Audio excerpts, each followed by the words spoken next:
Which, I think I heard. just being cautious, I guess. Like, I get Yeah, that, but for that, I have suggested that we have me as a photographer and somewhere. yeah. So then you don't have to.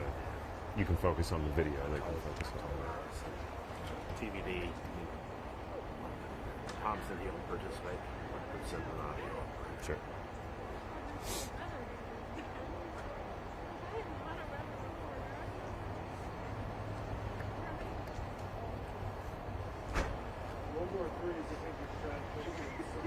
I'm like, what are you expecting?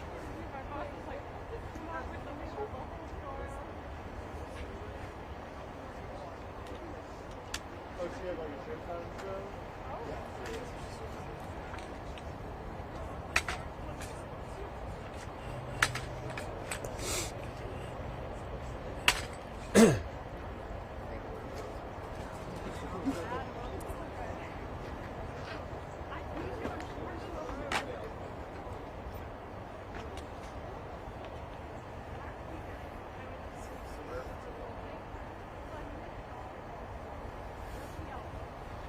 Hey, look, here's the caravan.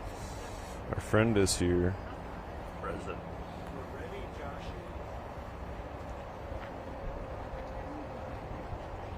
Oh, crap. What's I wrong? don't have a card in the camera. Go to my car.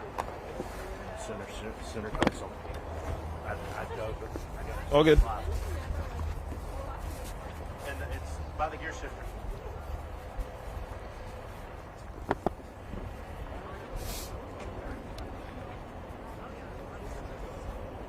Here, can I cut behind you guys real quick? I'm sorry. Thank you. I'll tell you. Let me confirm. I'll wait.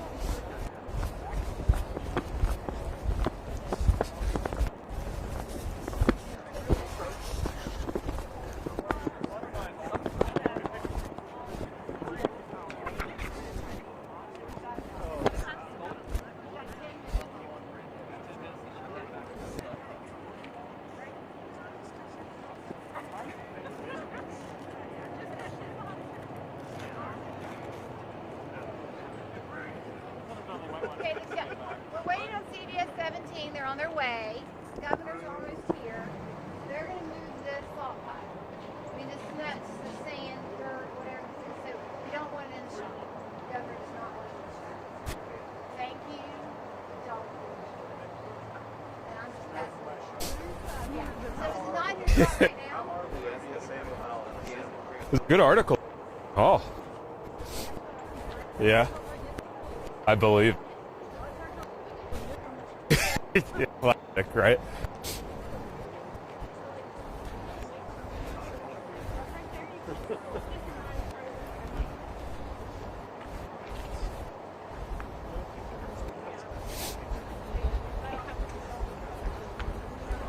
I want to be on it in front of the camera in the studio.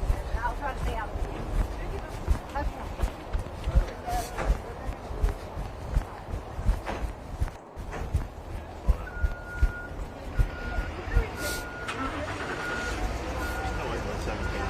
Oh. Oh, you're good. It warmed me up. Extremely worried about this sand pile. You're not going to see it. They're sending him a letter. Jesus Christ.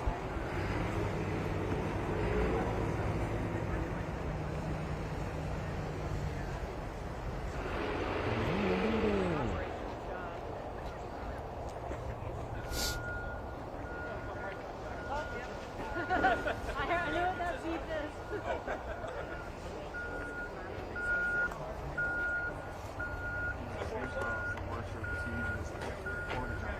Yeah, right.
Sorry, no.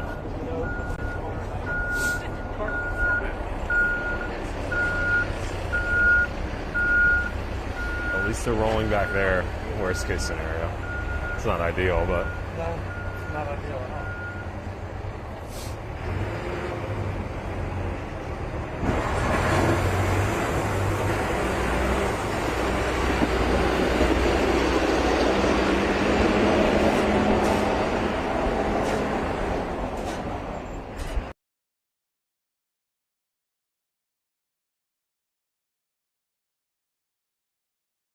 one horizontal video of him talking with DOT folks. So yeah.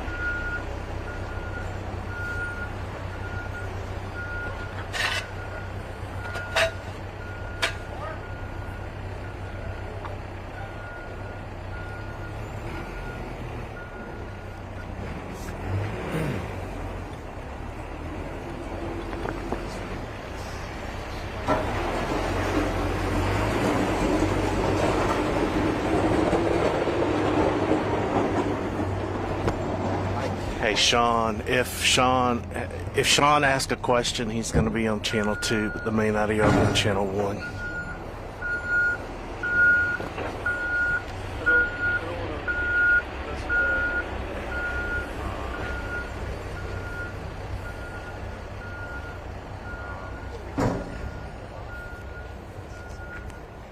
You want to see that now? There we go. Coming around.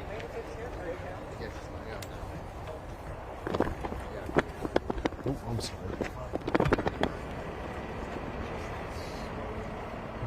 It's backed up. Years worth of work.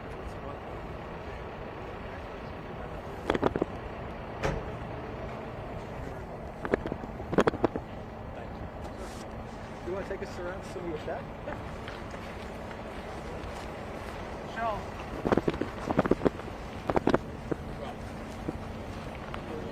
Good, how are you? See you.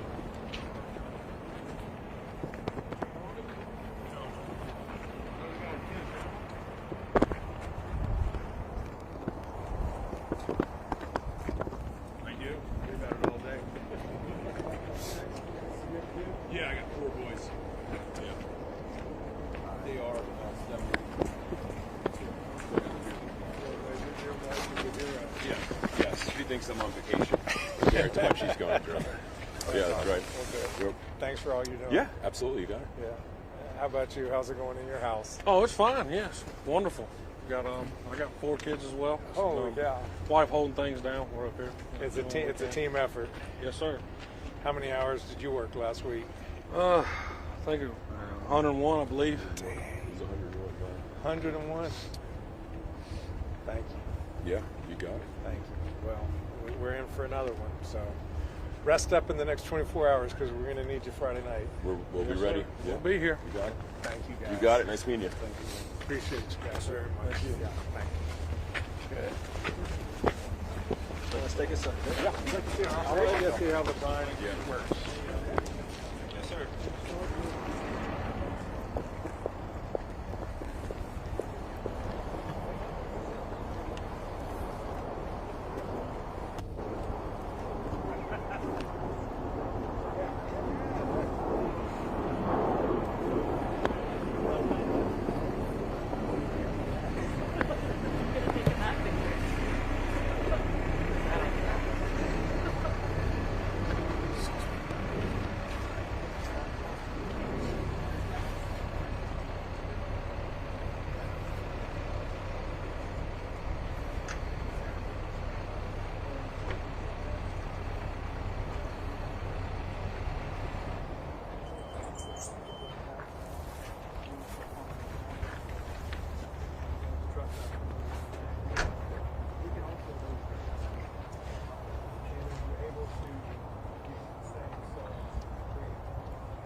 Sorry for being there.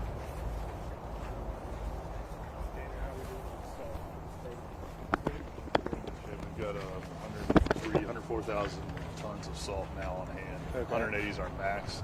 So we're confident we got plenty of salt for the duration of the storm. Some areas, like here, we got.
Large effort to distribute it. 87,000 pounds of salt, 87,000 tons. That's 2,000 more. 87,000 tons sand, salt. Just salt. That's incredible. It's a lot. We all count on it. Are we still at zero traffic fatalities given the weather over the weekend?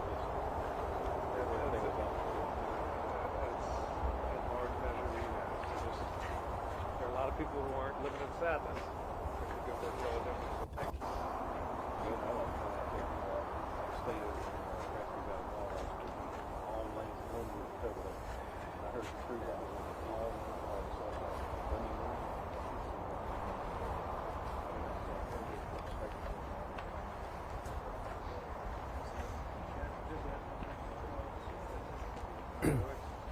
How many people look at this facility?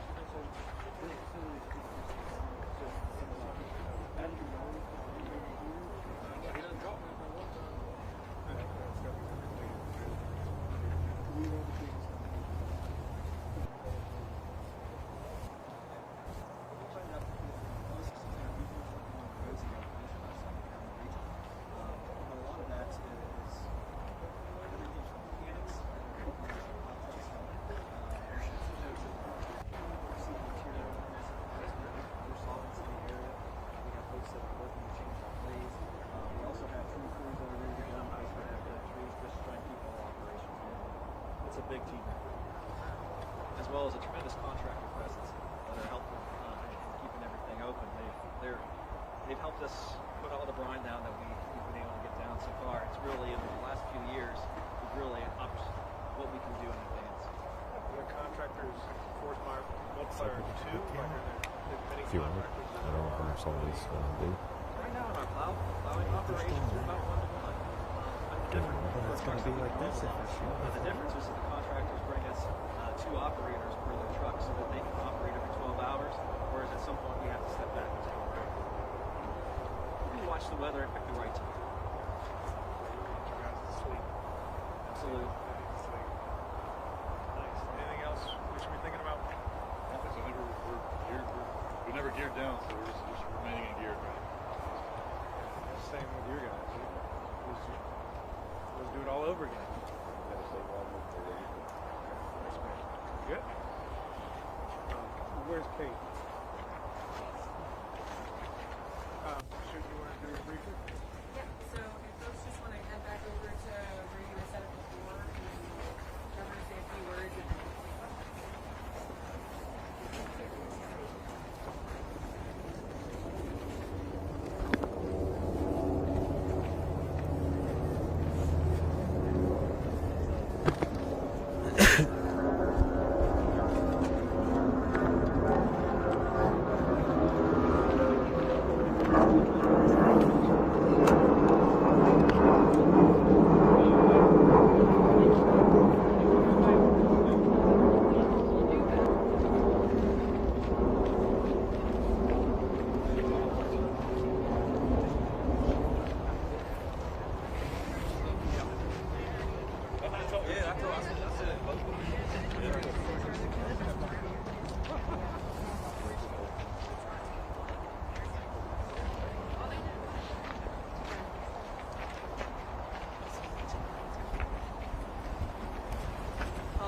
Camera's good.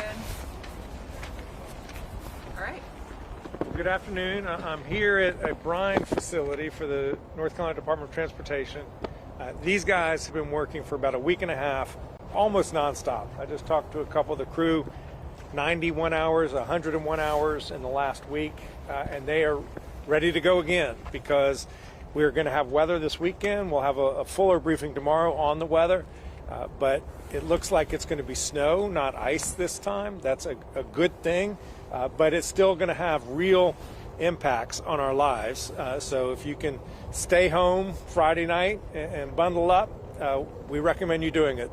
These guys need to be on the roads plowing, preparing before the storm with brine, then applying salt and sand to deal with it. And if you can stay off the roads, you're going to make their jobs a whole lot easier, a whole lot safer, and you will be safe as well. So we really encourage folks to stay home starting Friday night. Happy to take any questions. What did you hear from the crews that you spoke to today that surprised you most? Not that it surprised me because I know how dedicated state employees are, but these guys are dedicated. They are working their tails off. 90 hours last week, 100 hours last week, and they're ready to saddle up and do it again because they know that the state needs our road system, and they're the ones who are going to keep those roads safe and keep people. We don't believe we had any traffic fatalities last week because of the storm. In a state of 11 million people, that is remarkable, and it's a testament to their hard work to clear the roads. It's a testament to the Highway Patrol making sure that the roads were clear of abandoned vehicles and being on the roads. Testament to the National Guard. I saw a great video of them getting trucks out of median. These folks care deeply about their work and making sure that people are safe. And then finally, it's a testament to people staying home. And we're lucky that this is going to hit us on the weekend, so there will be less traffic. If you can stay home on Friday night, do it. What's different about preparing for this compared to last week as far as, I guess, roads in particular, and just we're not expecting long-term power outages like we were a week ago? Yeah. The main difference is we were expecting sleet and freezing rain last week. This week, we're expecting snow. That means that we think that there will be fewer power outages, or the risk of power outages are less. That doesn't mean that there will not be power outages. There certainly, almost surely will be power outages, but it won't be in the entirety of a region. It'll be in more specific locations. These guys are going to have to still work hard to clear the roads. It's going to be coming. It's going to be windy. They're going to be out there plowing, and for them, it's going to be very much the same. For us, we're hoping that power outages are a smaller part of the story. Is supply impacted at all as far as road treatments because this is coming right after another storm? No, that was a question I just asked them. Do they feel like they have enough salt? Do they have enough sand? And they feel very confident in the amount of supplies that they have. Obviously, the kids have been out of school. They've had a couple of virtual days, and I know they're happy, but their parents aren't necessarily as excited. Are you guys anticipating that the districts will probably have some snow days, and will the parents have to do any makeup days later in the year? Yeah, I can't speak for the details of each school system's calendar, but I can tell you that we're very likely going to get hit by a lot of snow. It's going to be very cold next week, which means that it's going to stick around. I fully anticipate for families to be impacted for a few days. One good thing is we hope that this is snow and not ice. It's not sleet. It's not freezing rain. So use this as an opportunity to remind yourself how to sled.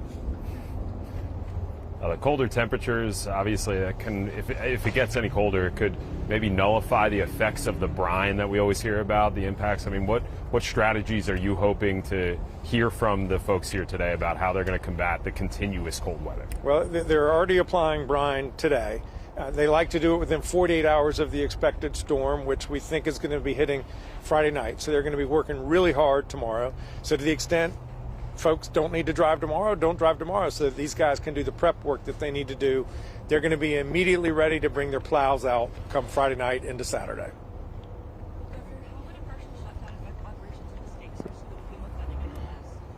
Yeah, in terms of the federal government, yeah. Look, the federal government needs to operate. They need to have a budget. We need the support of FEMA to help recover in Western North Carolina. The public assistance reimbursements need to come through. The hazard mitigation programs that help us build resilience into our infrastructure for the next storm, that needs to come through. There's absolutely no reason why you cannot have basic accountability for ICE, not for Immigration Customs Enforcement, Border Patrol. They can wear body cams. They can have their name on their uniform. They do not have to wear masks. They can have relationships with state and local where they're informing them of what their actions are. These things are basic measures of accountability and good law enforcement. They can do those things and keep the government open. They need to keep the government open. Governor, where are you guys more concerned about the effects of this storm coming into this weekend? Are there particular concerns along the coast as well? Yeah, it is on the east side. The last storm came in from the west. This storm's coming in from the east. We expect to have greater concentrations of snow east rather than the mountains. It's kind of backwards from what most people expect. There is also concern about overwash from tides on the Outer Banks, and so people on the Outer Banks need to be aware and be careful. So these guys are spread out around the state.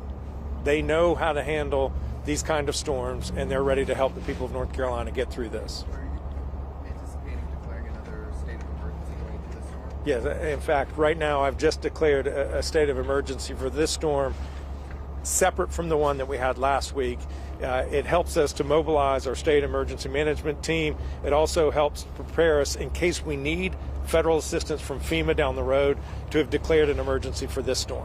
How have your communications been with the White House from last week's storm and going to this week's storm? Last week, the White House and the administration was very responsive. I heard from the Coast Guard. I heard from the White House. They wanted to make sure that we had what we needed.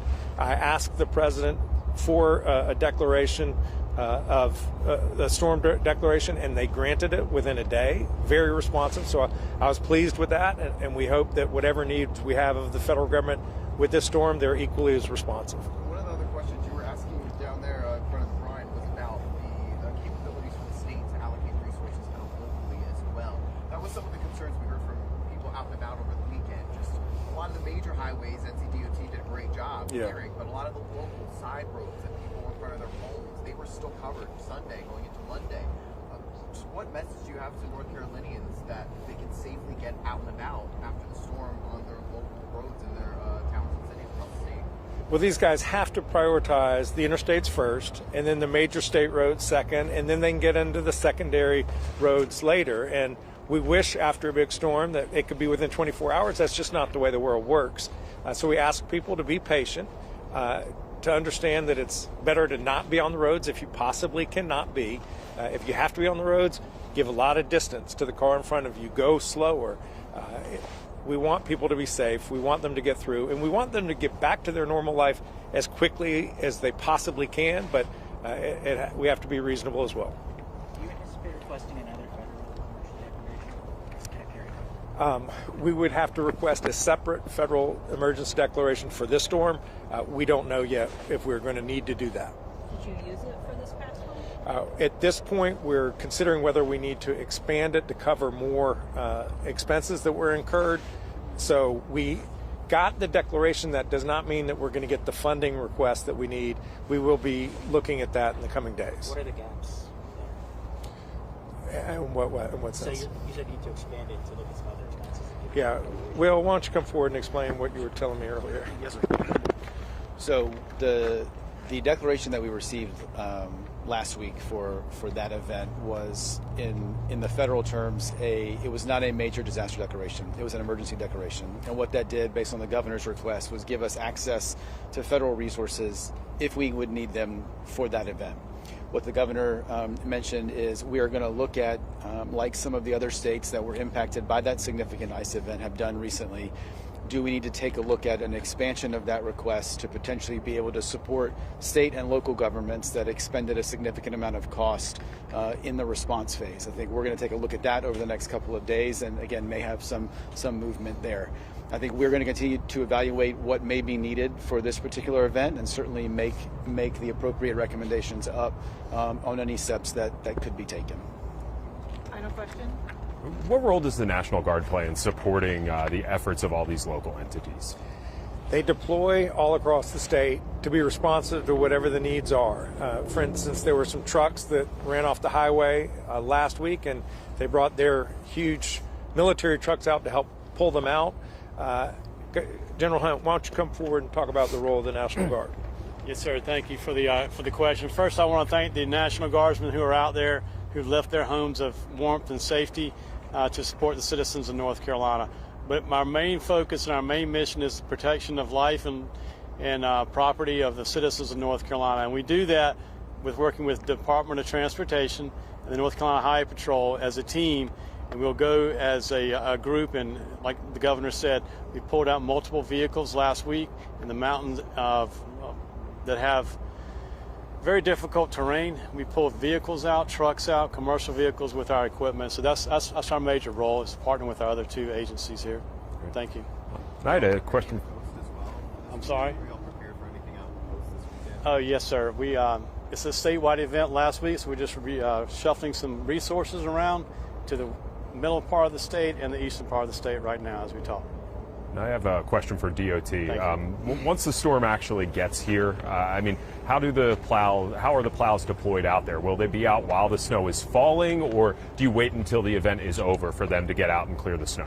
We'll start responding throughout the storm, kind of assessing, where the hot spots are and where we need to deploy resources. But we won't wait until all the snowflakes have fallen before we start responding to the storm. Thank you. My final comment is just, as folks out there are seeing these crews out there working hard, when they see law enforcement out in the community, when they see the National Guard deployed, just say words of thanks, because if we're lucky, we're at home where it's warm. These folks are out on the streets trying to make sure that everything is safe for us when we have to go out and about. And so we just owe them all a really big debt of gratitude. Thank you.